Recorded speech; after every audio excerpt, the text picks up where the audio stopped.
And United States government shipped 150,000 barrels of oil for the Shah's army to kill the Iranian people. Why weren't you concerned about international law? Because, my friend, I'm interested in 50 Americans, that's why. And when those 50 Americans are released, then I'm perfectly willing to talk about them. That old pride that we used to have, a baby coming back to see. What's special about America? Mighty special to me. What's special about America? Mighty special to me. It's the end of the world as we know it. I feel fine. Good morning, slaves, and welcome to another edition of It's the End of the World as We Know It and I Feel Fine, the show where evildoers reside. I am your host, the Stimulator, and as I type this, word is out that Fed and state employees have been told to evacuate their buildings in St. Popo.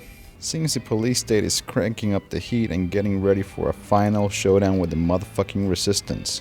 All within the backdrop of rich, Jesus-loving white folks that don't give a fuck about you. Mr. Kissinger, what do you say to people who call you a war criminal? What do you say to people? On the bright side of the news, pepper spray cameraman Lambert Rochford was released late last night. No, I got my money in I got a little plastic bag that had like all the stuff in my pockets in it. Right here, I almost left it on the ground. So that had like my wallet. Let me just see it. Yeah. You know, like my bandana. Oh, they gave you the bandana back. My phone, my car keys. Your bandana's in here? Portland Indie-Media reporter Wendy was also released from captivity. I wasn't allowed to get out of my cell, but some of them were allowed to get out of theirs, so they were kind of walking around when they had the opportunity.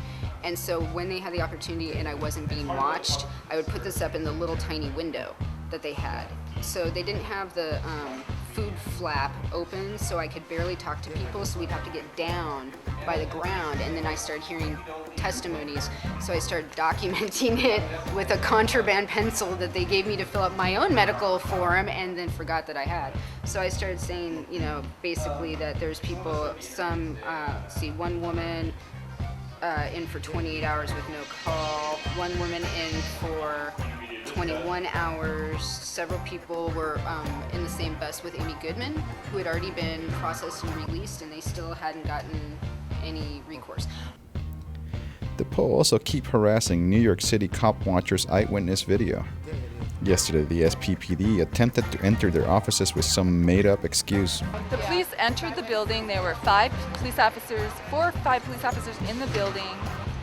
We were just standing around with them until their sergeant showed up. So one of the officers tried to look inside the eyewitness office. They held onto the ledge and tried to pull himself up to look through the window into the office. I guess they were really persuaded that somebody was being held against their will up there. But then eyewitnesses counsel showed up, and he went into the office, and there was nobody being held hostage. And finally, 8 members from the RNC Welcoming Committee were charged with conspiracy to commit terrorism. They put a bag over my head that had a gag on it, and they used pain compliance tactics on me for about an hour and a half.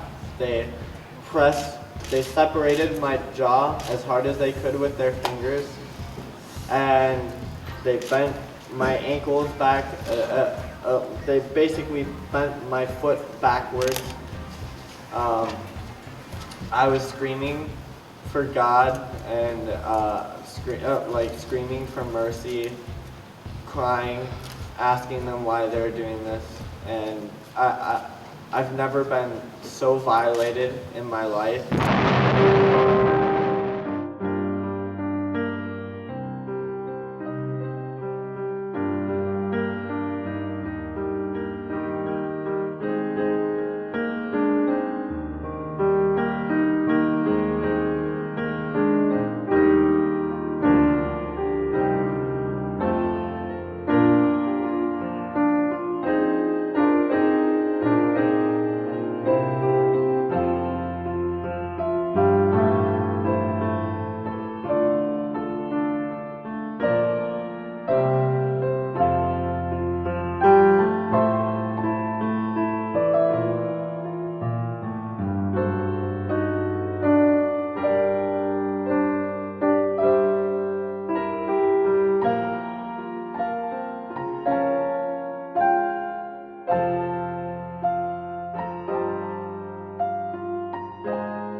On the final moments of this convention, I have very little time to digest all the shit that has gone down.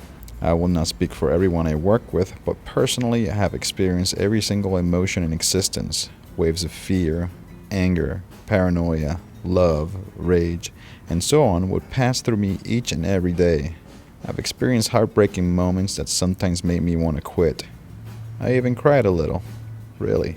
Thankfully, I was surrounded by some real hardcore motherfuckers who kept me going. Not with their words, but with their fearless actions. This historic moment is not over, but since I might not be here to produce another show, I wanted to say what's up to all the heroes putting their shit on the line under the towering shadow of the fascist corporate state. Nice rhetoric, eh? Okay, off the top of my fucking head.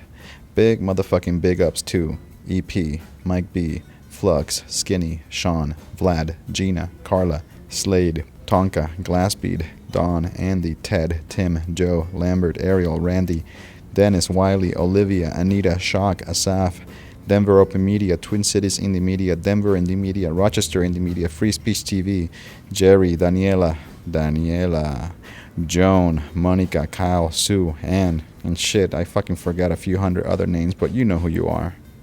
With that said, this show will go on hiatus indefinitely as I dive deep into other subversive media endeavors. Never fear, submedia will keep going, and so will the motherfucking revolution.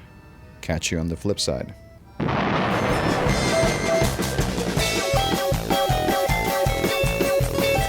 Remember, kids, you can podcast high-quality video of this show at submedia.tv.